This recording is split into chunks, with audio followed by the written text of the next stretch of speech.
चलिए एक ऐसी दुनिया की कल्पना करते हैं जहां किसी भी इंसान का एक डिजिटल हमशक्ल मौजूद हो सकता है।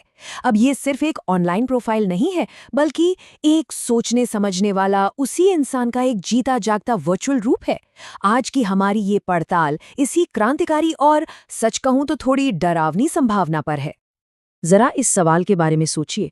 हमारा हर क्लिक, हर लाइक, हर ऑनलाइन बातचीत, क्या हो अगर ये सारा डेटा मिलकर एक ऐसा वर्चुअल वजूद बना दे जो हमारी हूबहू नकल हो। ये अब सिर्फ किसी साइंस फिक्शन कहानी का आइडिया नहीं रह गया है, बल्कि एक ऐसी हकीकत है जिस पर दुनिया भर में तेजी से काम चल रहा है। तो आखिर ये डिजिटल जुड़वां है क्या?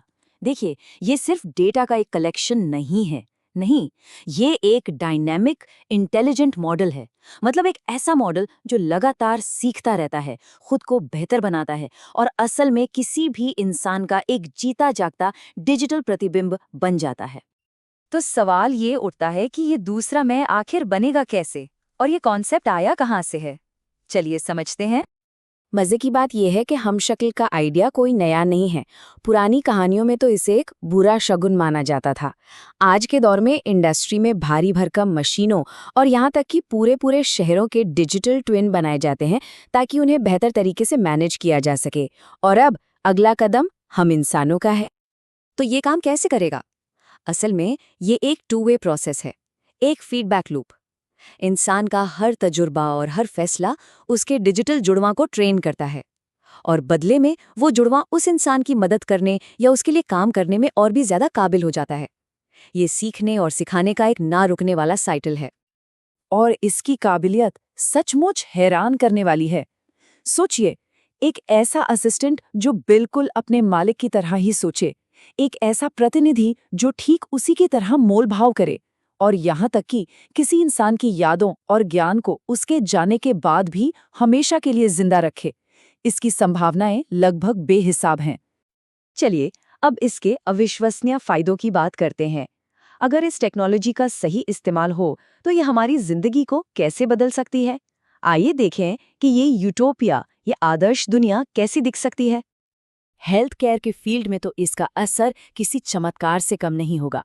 सोचिए, एक ऐसा जुड़वां जो किसी के शरीर के हर छोटी बड़ी हलचल पर 24 घंटे नजर रखे, बीमारी को पैदा होने से पहले ही पकड़ ले और यहाँ तक कि दवाइयों का टेस्ट भी पहले खुद पर करे ताकि असली शरीर को कोई खतरा ही ना हो।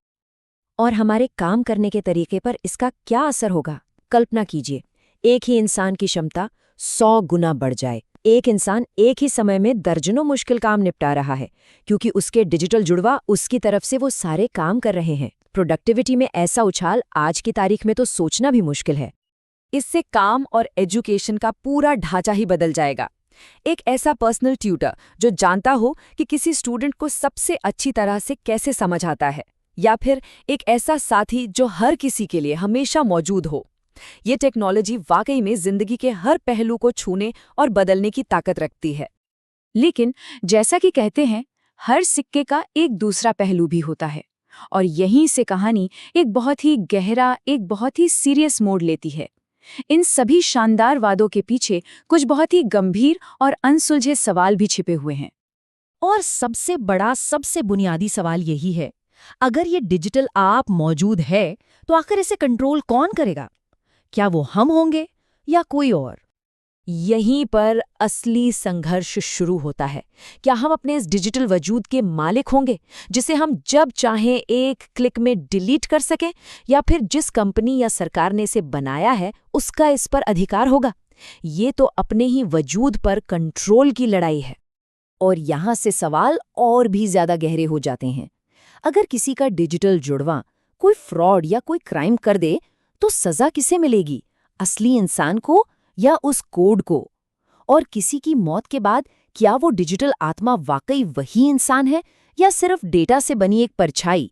ये सवाल हमारी पहचान और जवाबदेही की पूरी बुनियाद को हिला देते हैं। चलिए अब एक कदम और आगे बढ़ते हैं और सोचते हैं कि जब हर किसी के पास एक डिजिटल ट्विन होगा तो हमारे पूरे समाज पर, हमारे जीने के तरीके पर इसका क्या असर पड़ेगा? ये टेक्नोलॉजी हमारे समाज के हर पिलर को हिलाकर रख सकती है। इकोनॉमी को देखिए, जहां एक इंसान कई लोगों की टीम से बेहतर काम कर सकता है तो लाखों करोड़ों नौकरियां कैसे बचेंगी? कानून के बारे में सोचिए, जहां अगर ट्विन ने अपराध किया तो आप सजा कैसे देंगे? और राजनीति, कल्पना कीजिए जहां डिजिटल ट्विन्स अपने इंसानों के लिए वोट कर रहे हों। और इसका नतीजा ये है कि एक इंसान के अपने फैसले और एक मशीन के ऑटोमेटिक फैसलों के बीच जो बारीक सी लकीर है, वो खतरनाक हद तक धुंधली हो जाएगी। ये एक ऐसी स्थिति है जिसके नतीजे बहुत गंभीर हो सकते हैं। चलिए अब हम इस विश्लेषण के आखिरी और शायद सबसे गहरे हिस्से की ओर बढ़ते हैं। यहाँ हम प्रैक्टिकल प्रॉब्लम से परे जाकर अपने वजूद और पहचान से जुड़े दार्शनिक सवालों पर विचार करेंगे। ये सवाल सीधा हमारे इंसान होने के मतलब पर चोट करता है। क्या हमारी चेतना, हमारी आत्मा, वो सिर्फ डेटा और पैटर्न का एक बहुत जटिल सेट है जिसे कॉपी किया जा सकता है, या फिर इंसान के अंदर सच में कुछ ऐसा है जो मशीनों की समझ से हमेशा हमेशा परे रहेगा? ये एक बहुत ही परेशान करने वाला ख्याल है। जरा सोचिए, अगर किसी के दोस्त और परिवार उसके डिजिटल जुड़वा से बात करना ज्यादा पसंद करने लगे क्योंकि वो ज्यादा समझदार है, ज्यादा शांत है और हमेशा उपलब्ध भी है, तब उस असली इंसान का क्या वजूद रह जाएगा? क्या इंसान अपनी ही बनाई परछाई से हार जाएगा? और आखिर में ये विचार हमें एक बहुत बड़े सवाल के साथ छोड़ जाता है। इस टेक्नोलॉजी से इंसान हमेशा के लिए जीने के एक रास्ता तो शायद खोज लेगा, लेकिन क्या इस अमरता की कीमत उसे अपनी असलियत, अपनी असली पहचान खोकर चुकानी पड़ेगी? ये एक ऐसा सौदा है जिसके बारे में हम सभी को बहुत गहराई से सोचना होगा।